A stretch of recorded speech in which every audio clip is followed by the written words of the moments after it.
बिस्मिल्लाहिर्रहमानिर्रहीम मानसरा पख्तो एकेडमी लखवा जो मोहम्मद मोहसिन दे वक्ता सुतरा मुखातिब یم مینوال څنګه چې تاسو ته معلوم دی تیر ورځو کې د پښتو CSS پرچه وه چې هغه پرچې دوه برخې وو لومړی کې MCQs وو او دویم کې سبجیکټ کوېسچن وو نو زه نننۍ ویډیو کې کوم چې لومړۍ برخه د MCQs والا شل MCQs وو هغه باندې خبرې کوو او هغه باندې سالف کوو راځئ موږ سره اوسئ موږ سره وړومبی سوال دی چې لرغونی پښتانه نومي کتاب لیکلی دی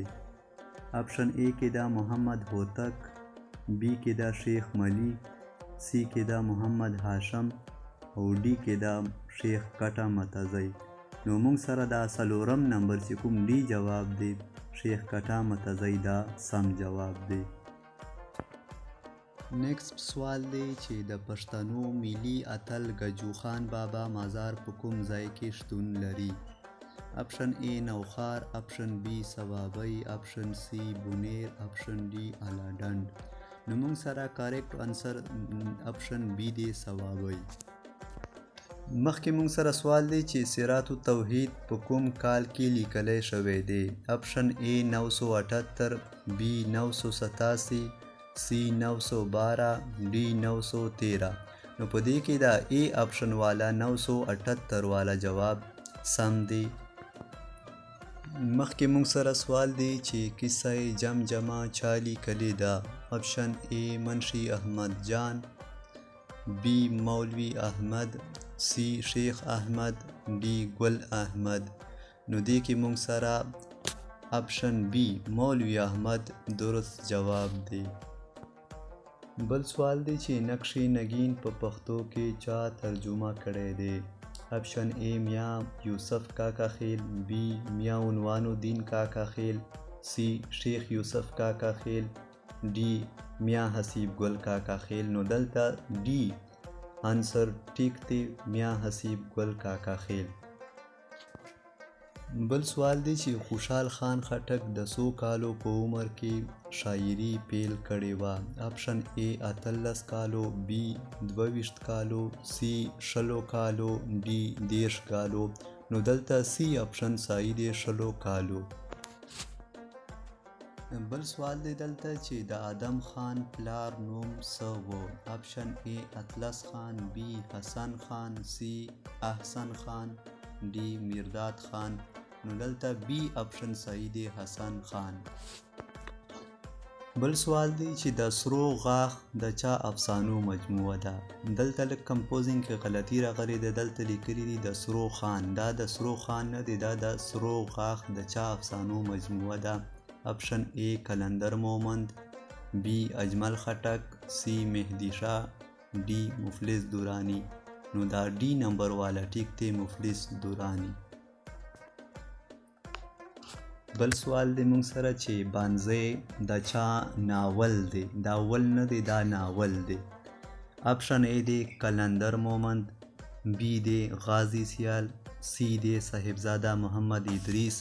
D دی نور محمد ترکی نو په دې کې B نمبر اپشن صحیح دی غازی سیال مخکې بل سوال دی چې نوې چاپی نومي ناول چا لیکلی دی اپشن A امیر حمزه B اجمل خټک C راحت زخیلی D ابراهیم شبنم نو دلته A اپشن امیر حمزه بابا صحیح دی بل سوال دی د اجمل خټک د کالم څه نوم دی اپشن A ګاډي واډي B دا زه پاگل وم C کچکول D د غیرت چغه نو دلته C اپشن صحیح دی کچکول بل سوال دی چې د باچا خان پلار نوم څه و اپشن A دی بهروز خان B دی بهرام خان C دی شهباز خان او D دی خوشحال خان نو دلته B نمبر اپشن صحیح دی بهرام خان بل سوال دی موږ سره چې بایزید انصاری د تصوف د پاره څو مقامات ټاکلي وو اپشن A څلور B شپږ C اته D 12 نو دلته C نمبر اپشن اته ټیک جواب دی بل سوال دی موږ سره چې د ارماغان خوشحال په نوم خوشحال بابا دیوان تدوین دا ادبی زیار دی. آپشن اے کامل مومند، بی یار محمد مغموم، سی همیش خلیل، ڈی سید رسول رسا. نو دلته ڈی نمبر جواب سم دی، سید رسول رسا. مخکې سوال دی چې حمزه بابا په کال کې پیدا شوی دی. آپشن اے 1906، بی 1907، سی 1908، डी 1909. نو دلته بی آپشن 1907 سم جواب دی. مخکې موږ سره سوال دی د غنی خان پنجرې چغار باندې مقدمه چا لیکلې ده. آپشن اے اجمل خټک، بی حمزه شینواری، سی سلیم راز، ڈی ماسٹر عبدالکریم.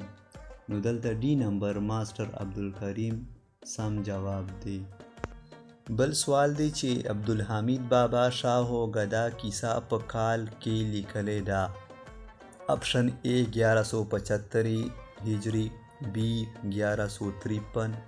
سی 1137، डी 1170. نو دلته سی آپشن 1137 جواب درست دی.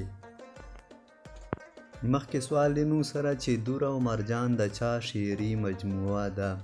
آپشن اے غنی خان، بی حمید بابا، سی کاظم خان شیدا، डी اشرف مفتون. نو دلته بی آپشن حمید بابا سم جواب دی. آخري سوال موږ سره دی چې د میجر یونس خلیل شعري مجموعې نوم څه دی. آپشن اے د بیدیا ګلونه، بی اوښکې، سی پلوشې، डी ساسکی. نو دلته کریکټ جواب डी دی، ساسکی.